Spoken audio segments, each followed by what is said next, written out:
Olá, investidores. Eu sou o Thiago Duarte, analista para o agronegócio, alimentos e bebidas do BTG Pactual.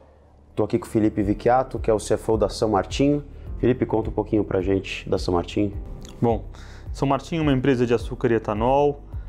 Nós estamos listados no novo mercado desde 2007. A companhia atualmente possui um processamento de cana da ordem de 24 milhões de toneladas de cana, produzindo açúcar, etanol e energia elétrica. Nós temos 4 usinas, 3 localizadas em São Paulo e uma localizada em Goiás, no sul de Goiás. Das 3 usinas de São Paulo produzem açúcar e etanol, num mix próximo a 60% açúcar, 40% etanol ou vice-versa, e a usina de Goiás produz apenas etanol. 3 das 4 usinas a gente produz energia elétrica também e vende na rede, né? A companhia hoje tem um faturamento aí próximo a 3,5 bilhões de reais, é uma das maiores empresas do setor no mercado e com certeza a mais eficiente, com o melhor retorno para o acionista desde então. Legal. Vamos falar um pouquinho do mercado de açúcar, né? O setor tem estado sob pressão, principalmente pela queda dos preços do açúcar aí desde o ano passado, né? Na verdade, talvez desde meados até de 2016, né? E é muito interessante notar que isso aconteceu no momento em que o preço do etanol subiu bastante, né? Seguindo aí a nova política de preço da Petrobras e com a alta do preço do petróleo no mercado internacional. Então hoje a gente olha, existe uma disparidade bem relevante da rentabilidade que o etanol parece oferecer para as usinas em detrimento do açúcar. E aí, então, queria entender, na opinião de vocês, por que dessa disparidade de preço, que quebra bastante o que é o padrão histórico, e como é que a São Martinho enxerga o mix para frente, não só da própria São Martinho, mas como da indústria como um todo, considerando essa disparidade. Eu acho que a disparidade de preço que ocorre atualmente, atualmente no ano de 2017 e comecinho agora de 2018, é basicamente porque você teve uma produção muito elevada de açúcar no hemisfério norte, notadamente na Índia e na Europa, né? E esses produtores, além de produzirem muito, eles estão entrando no mercado de exportação, estão exportando açúcar, colocando o produto no trade flow, o que pressiona bastante o preço de açúcar e atualmente está em torno de 14 centavos. Por outro lado, o etanol atualmente está remunerando aí o equivalente a 17 centavos no açúcar, né? Isso, e mesmo com esse preço de açúcar a 14 centavos. A razão para essa disparidade é basicamente porque a safra brasileira já terminou, a produção de etanol está dada, o consumo está bastante alto, e aí você tem naturalmente um mercado um pouco mais equilibrado e que dá para as usinas uma melhor remuneração. A São Martinho, nessa safra, estamos falando aí da safra 17-18, né, entrou na safra bastante redeada, né, com preço de açúcar num nível bastante bom, alguma coisa próxima a 17 centavos, salvo engano, e toda a receita de açúcar vai ser remunerada num preço bem razoável. Em relação ao etanol, a gente já vem falando para o mercado de uma estratégia de carregar o etanol para vender mais em entre safra. Essa estratégia está sendo colocada em prática agora nesses últimos meses, né? E para pegar um pouco esse preço de etanol mais remunerador, atendendo uma demanda que está bastante crescente. A grande expectativa do mercado é em relação para o próximo ano, né? Uma vez que essa safra está dada, a São Martinho já fez todo o hedge de açúcar e os preços de etanol tão bons, né? O que vai acontecer no próximo ano, que agora a gente está vendo um preço de açúcar na tela em torno de 14 centavos.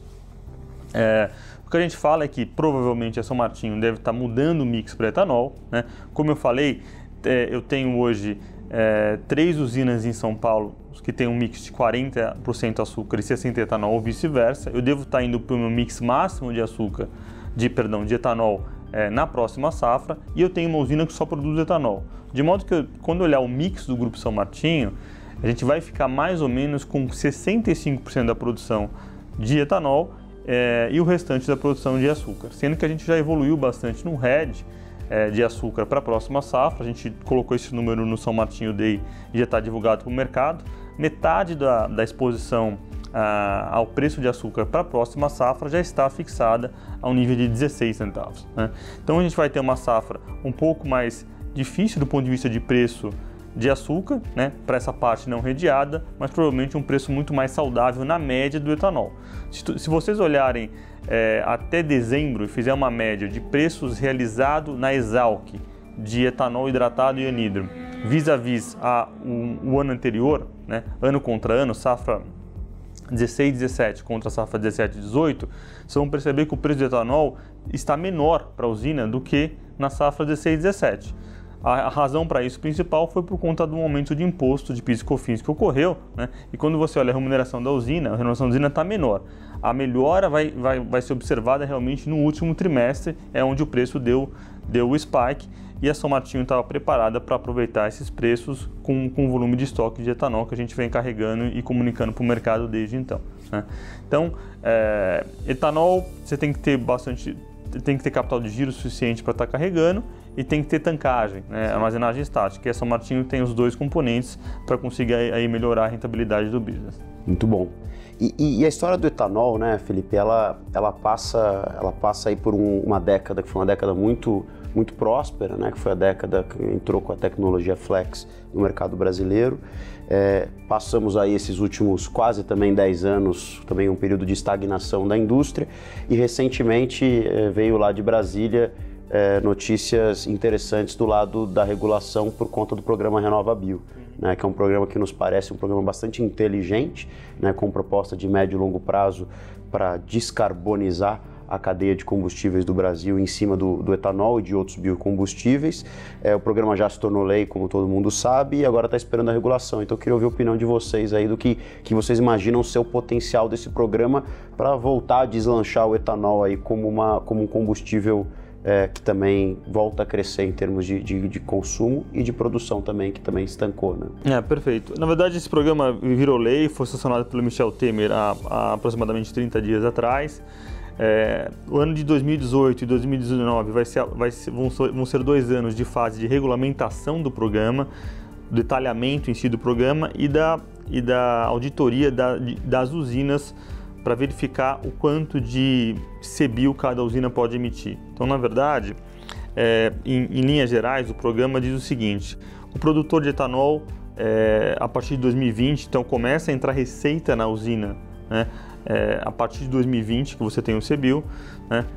Então, o produtor de etanol vai ser possível fazer a cada litro de etanol emitido vai ser possível emitir X toneladas equivalentes de CBIO, e esse CBIO vai ser negociado no mercado na B3. O CBIO, só para ficar claro para todo mundo, é um crédito de carbono, né? Vai ser negociado no mercado financeiro, na Bolsa de Valores. Exatamente. Né? Algo semelhante que acontece nos Estados Unidos, né? Que também tem um crédito de carbono, salvo engano o nome é RIN, e também é negociado e o produtor de etanol americano consegue, além da venda do etanol americano, esse crédito adicional na sua receita, né? Por trás desse programa está um pouco a lógica do governo em abastecer o mercado de combustíveis, né? Se a gente olhar um crescimento de 2 a 3% no ciclo Otto ao longo dos próximos 5 anos, né, a gente vai perceber que o mercado precisa de produção de etanol adicional ou produção de gasolina, né? Se não tiver, vai ter que importar. Então, por trás desse programa, a gente tem um pouco essa lógica do governo em tentar garantir o abastecimento dos veículos leves no Brasil com combustível produzido aqui. Para o etanol atualmente, se não tiver, com os preços atuais, a gente não tem nenhum incentivo para investimento, né? A gente tem uma usina em Goiás, que é a usina Boa Vista, que processa 5 milhões de toneladas e só produz etanol. A Boa Vista é o ativo mais lógico para você conseguir dobrá-la e produzir mais etanol, né? Então, hoje eu produzo na Boa Vista 400 mil metros cúbicos aproximadamente. Eu poderia rapidamente dobrar para mais 400 mil metros cúbicos. Mas a viabilidade desse projeto passa pelo RenovaBio, né? E a gente vê o quanto vai ficar a remuneração do etanol na combinação de preço de etanol mais preço de CBIO, né? Porque atualmente, sem o RenovaBio, né, mesmo com os preços atuais, como você mencionou bem, estão melhores do que há um ano atrás, a partir de janeiro, mesmo assim o projeto não tem retorno e a São Martinho não vai fazer com os preços atuais de etanol, né? Então, acho que a lógica do governo é ótima, mas é um projeto de longo prazo.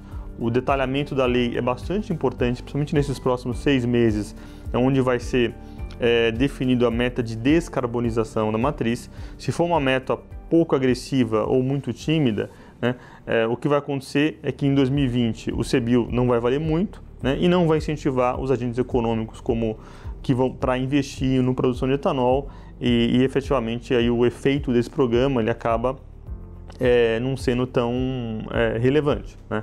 O que a gente acha é que a única está na discussão com o governo, né, e com as demais partes na mesa para olhar uma meta de descarbonização não muito tímida, mas dentro da realidade, claro.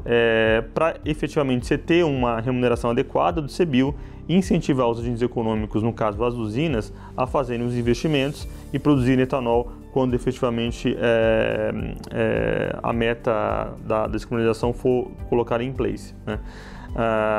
Vale lembrar, né, que para você começar a produzir etanol numa usina, né, a partir do momento da decisão do investimento, né, você demora pelo menos mais 3 anos, né, porque o processo é muito demorado. Você precisa fazer o viveiro de cana, arrendar a terra, iniciar o plantio, você tem que estabilizar o plantio, a indústria você precisa encomendar e precisa pelo menos aí 18 a 24 meses para algumas são partes importantes da indústria, como caldeiraria, moenda, etc. Então, a partir da decisão de investimento, no mínimo 3 anos para moer o primeiro 1 milhão de toneladas de cana. Então, não é uma coisa simples, né? Então, os agentes econômicos precisam primeiro olhar e ver se efetivamente a remuneração do etanol vai entrar numa tendência positiva, para depois começar a fazer o investimento. Ele precisa trazer visibilidade. Tem que ter visibilidade, né? Sem visibilidade, eu não vejo muita... ninguém colocando muito dinheiro para tá aumentando muito a produção de etanol. O capex empregado numa usina é bastante alto, porque a gente precisa fazer o capex da parte agrícola e o capex da parte industrial, né? Pra você ter uma ideia, hoje custaria uns R$350 por tonelada de cana, né? Isso significa dizer que na Boa Vista, eu fazendo 5 milhões de toneladas, a gente está falando aí de um capex acima de R$1.600, né? É bastante relevante, então você tem que ter bastante confiança que os preços efetivamente vão estar pagando e remunerando corretamente o investimento. Muito bom. Bom, agradeço aí, Felipe, pela tua participação e até o próximo vídeo. Obrigado, gente. Obrigado, Thiago. Valeu.